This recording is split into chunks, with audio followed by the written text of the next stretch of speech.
Assalamualaikum warahmatullahi wabarakatuh. Waalaikumsalam warahmatullahi wabarakatuh.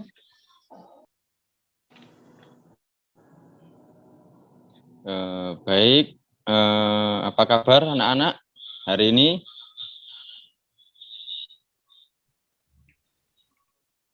Alhamdulillah. Halo. Pak.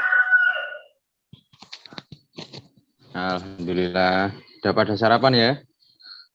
Alhamdulillah, wonten dereng, Pak. Kata sing Apa dereng nanti masak, Pak. selesai pembelajaran nanti kita sarapan bareng-bareng ya? Bareng waktunya maksudnya, Iya, Pak. enggak bareng tempatnya. Ya. Baik, saya absen dulu ya anak-anak. Iya, Pak. Heru, Sugiarto, ada? Ada. Lukman Arif, Ada, Pak. halo, ada. Muhammad Fauzan, hadir. Sufi, Betul, Pak Hadir. Randi, ada Randi?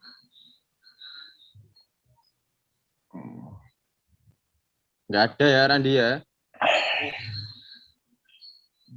Alfiki Yustria, ada?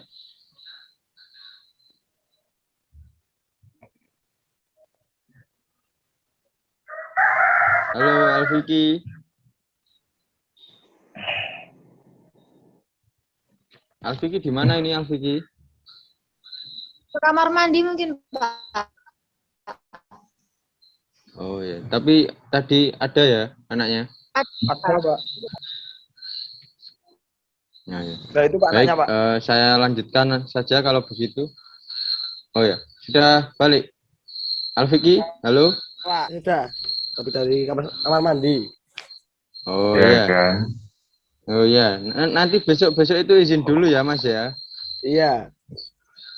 Kebelet, Mas. Oke. Baik kalau begitu langsung saja saya mulai membahas materi. Pada pertemuan kali ini materi kita dalam kelas saya hanya akan memaparkan contoh dan nanti ada beberapa video yang mungkin bisa diamati bersama. Berhubung kondisi kita hanya belajar melalui aplikasi seperti ini, nggak bisa secara langsung karena kondisi yang tertentu.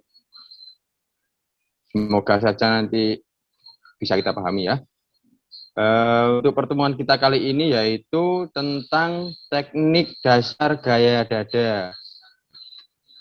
Di mana nanti saya memakai media audiovisual, pemaparan video.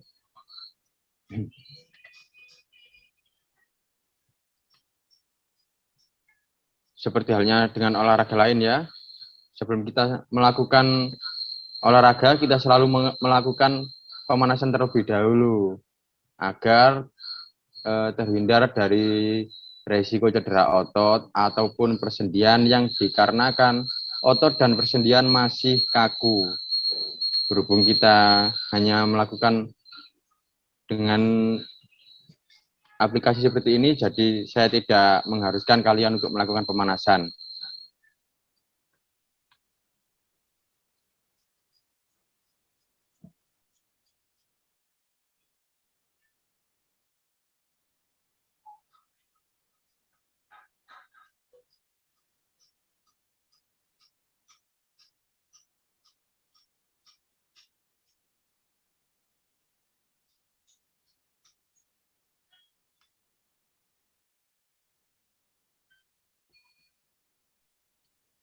Nah, ini ada contoh video dan keterangannya nanti saya akan menerangkan sambil kita melihat videonya. Dan tolong diamati secara teliti ya, anak-anak. Karena Pak. ini kita hanya bisa melakukan melewati aplikasi seperti ini, jadi kemungkinan nanti untuk pemahaman suatu gerakan jadi nggak semaksimal seperti kita biasanya di kolam secara langsung. Tapi mohon dipahami dulu nanti, diteliti.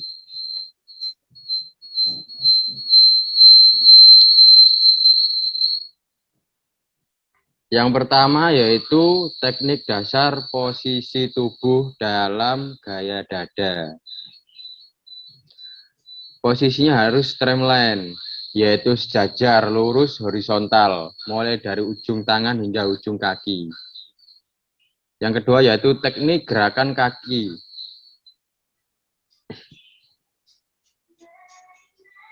Dalam sikap meluncur, kaki dalam keadaan lurus. Kemudian ditarik hingga ke pangkal pantat. Seperti ini, kaki ditarik lemas dengan cara ditekuk pada lutut dengan gerakan searah. Seperti itu, jadi telapak kakinya itu menghadap ke atas. Kemudian tarik kaki mencapai maksimal, di mana tumit lutut dan pantat membentuk huruf V. Seperti gambar tersebut, lututnya membentuk huruf V.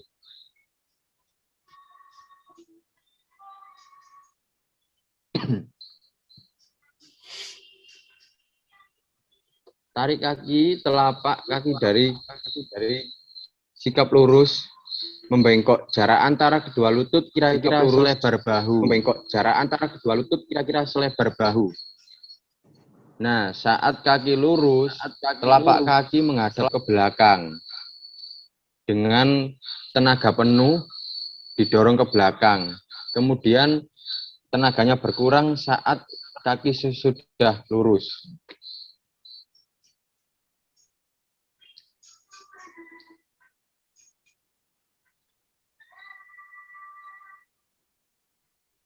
Tendangan kaki dengan cara mencambuk setelah sampai pada pengetahuan. Kecepatan gerakan hampir mencapai maksimal. Telapak kaki mulai bergerak dari keadaan tertekuk ke keadaan lurus. Jadi dorongannya itu kita mulai dari samping hingga ke belakang secara lurus.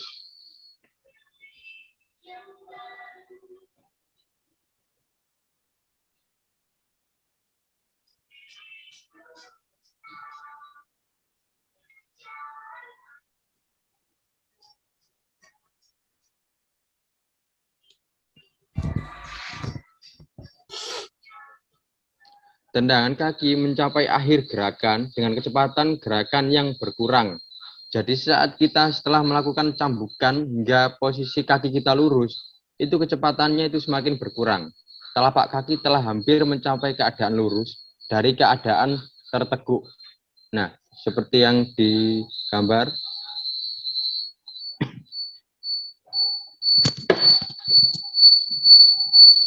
Kemudian gerakan lengan pada gaya dada.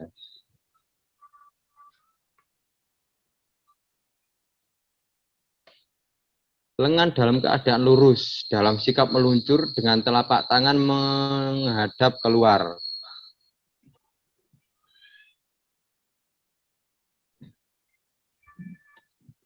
Dayungan lengan dimulai dengan membawa lengan ke arah samping, bawah, ke samping bawah. Pergelangan tangan dibengkokkan, bergerak dimulai dengan pelan. Seperti contoh. Nah, tolong diperhatikan ya. Saat meluncur, tangan itu lurus ke depan. Kemudian ditarikkan ke samping secara bersamaan, siku ditekuk ke bawah. Dayungkan lengan dalam perlahan ke arah samping. Kecepatan dayungan ditingkatkan lebih cepat. Jadi saat membuang siku ke samping, itu kita mengeluarkan power secara maksimal. Dayungan lengan pada tahan pertengahan dengan sikap siku membengkok ke dalam telapak tangan menghadap ke samping belakang. Kecepatan dayungan mencapai maksimal.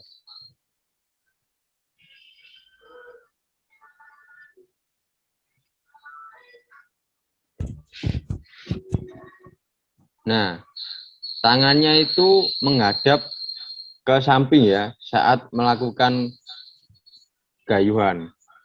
Lengan masih dalam dayungan dengan telapak tangan menghadap ke belakang dalam. Tekukan lengan mencapai maksimal. Nah, saat begini tuh, saat luncuran itu lurus. kemudian ditarik ke samping secara bersamaan dengan siku yang tertekuk dan tenaga yang maksimal. Lengan pada akhir dayungan dengan kedua siku rapat pada bagian lengan bawah. Nah, seperti video itu, siku merapat keduanya.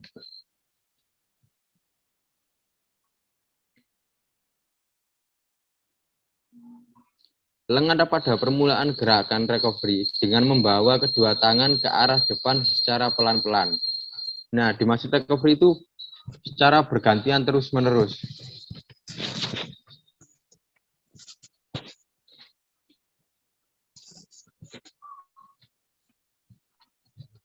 Lengan selesai melaksanakan gerakan recovery dengan membawa ibu jari menghadap ke bawah. Badan dalam posisi meluncur, gerakan lengan gaya dada selalu dilakukan secara serentak dan sistematis antara lengan dan kaki.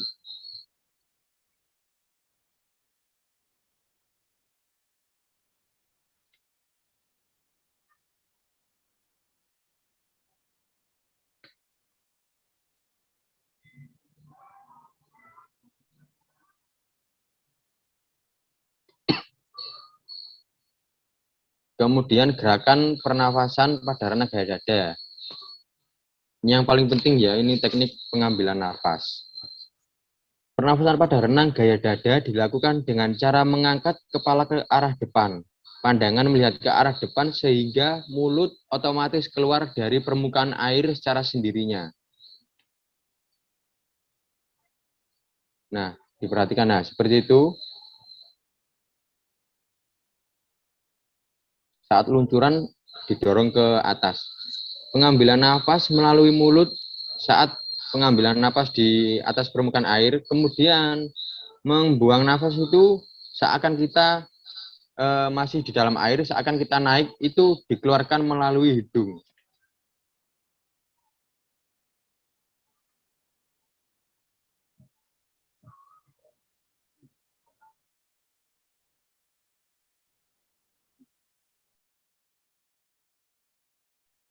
Sebentar, ini masih ada error. Bentar ya.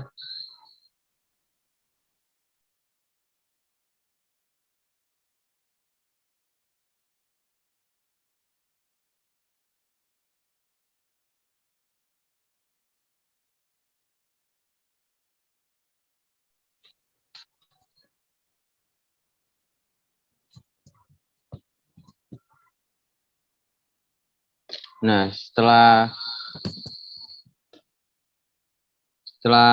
kita melakukan kegiatan praktek, dianjurkan kita selalu melakukan perenggangan ya, untuk tidak terjadinya nyeri otot ataupun persendian setelah kita melakukan kegiatan olahraga yang berat. Nah, untuk setelahnya saya memberikan kesempatan bagi anak-anak yang mau bertanya, silakan. Barangkali ada yang tidak dipahami, monggo.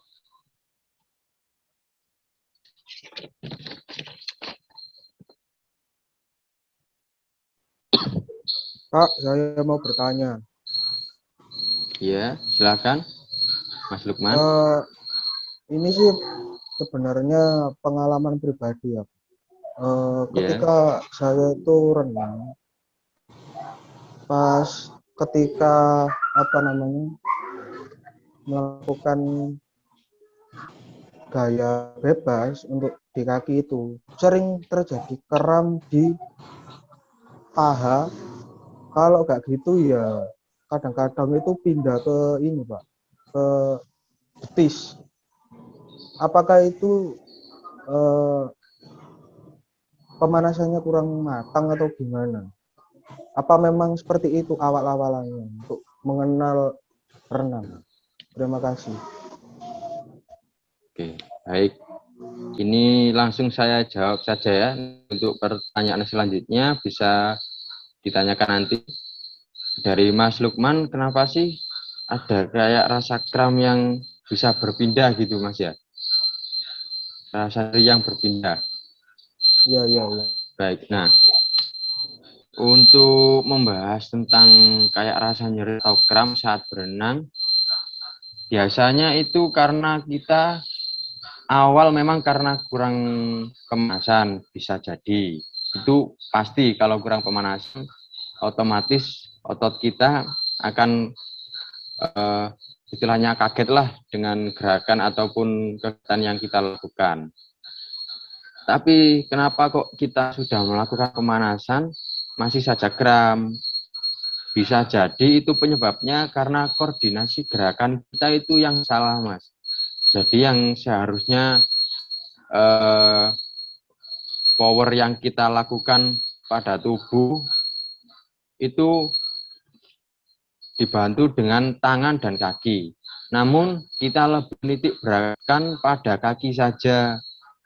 Jadi otomatis tenaga yang dikeluarkan pada kaki lebih besar. Sedangkan sel-sel otot kaki kita tidak bisa mengeluarkan sebesar itu. Jadi mungkin otot-otot kita kaget hingga dia terasa nyeri sampai menyebabkan kram, Mas. Itu. Jadi saya simpulkan itu seperti penitik beratkan tenaga yang terlalu besar hanya pada bagian tubuh yang mumpuni, Mas. Begitu. Bisa dimengerti, Mas Lukman? Bisa, Pak. Terima kasih.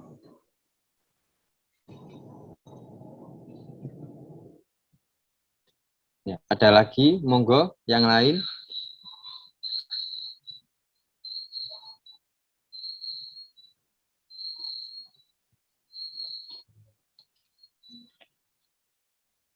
Halo anak-anak.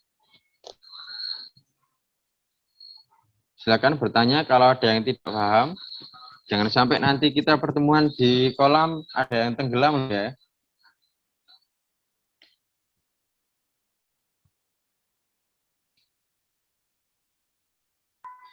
Saya mau bertanya. Oh ya, monggo. Alfiki, silakan. Itu kan tadi kan di video kan gerakannya kan waktu kakinya terbuka, Iya. kok Pak untuk mendorong. Kalau sama-sama terbuka gimana Pak hasilnya? Gimana? Gimana? Bisa diulangi? Kan waktu itu loh Pak, waktu gerakan kayak dada kan kakinya terbuka, ya, tapi tangannya agak ditekuk. Iya. Ingat loh Pak. Nah, waktu kayak gini kan kakinya terbuka. Kalau bareng enggak sedoyo gimana Pak?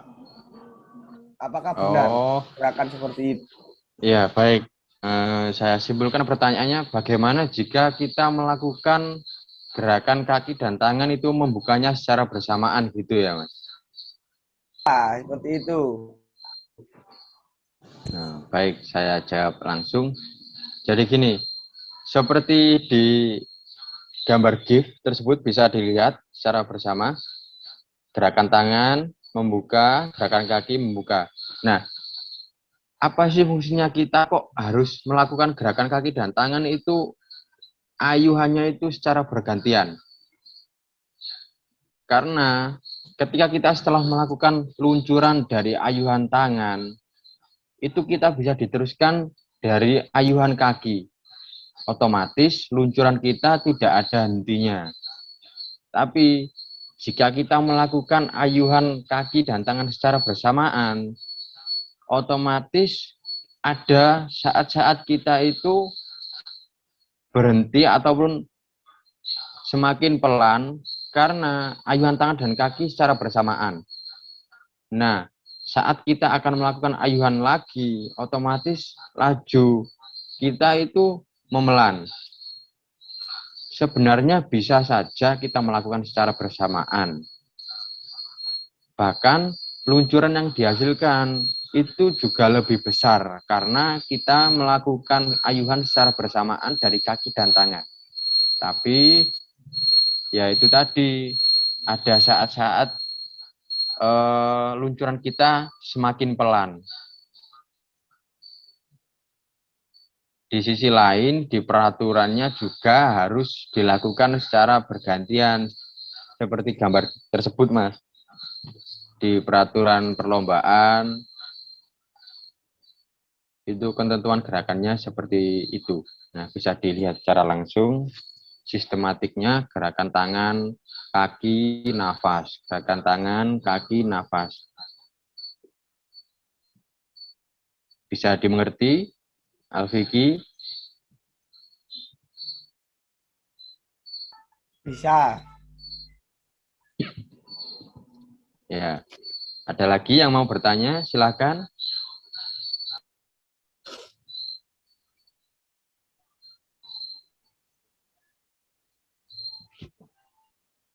Sudah, Pak. Mengerti. Tidak ada lagi yang ditanyakan, anak-anak?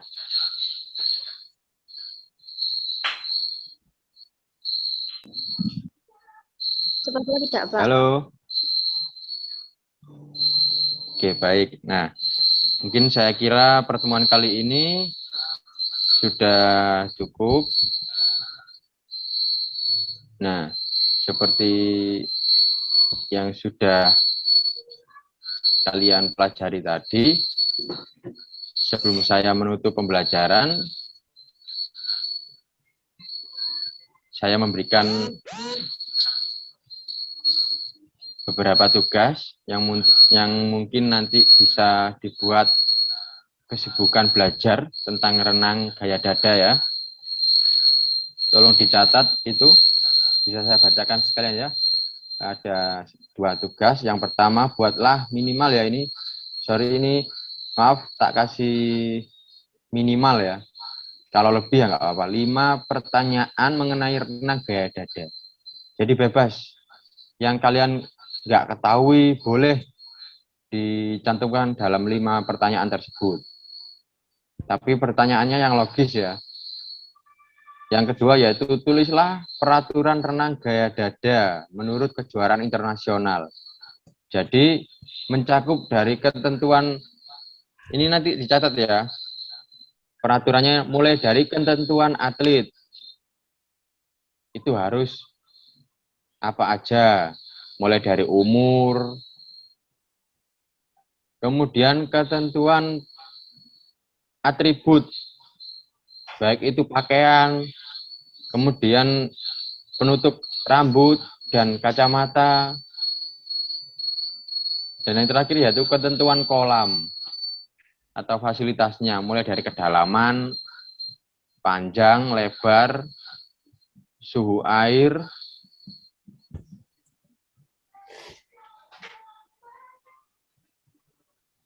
Pak. Siap. bisa dimengerti ya. Ini nanti dicatat atau di screenshot terlebih dahulu. Pak, terakhir pengumpulannya kapan, Pak? Minggu depan ini dikumpulkan ya. Saya kira cukup lama waktunya. Siap. Nanti diketik bentuk file, nanti dikirimkan ke email saya. Siap. Baik.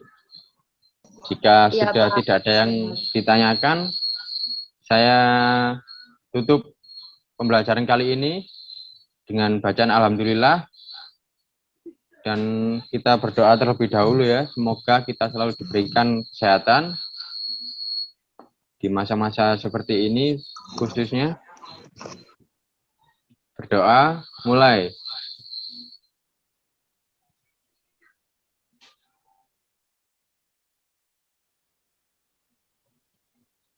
Berdoa, selesai. Baik, saya akhiri. Barangkali ada salah kata, saya mohon maaf sebesar-besarnya. Assalamualaikum warahmatullahi wabarakatuh. Waalaikumsalam warahmatullahi wabarakatuh. Warahmatullahi wabarakatuh.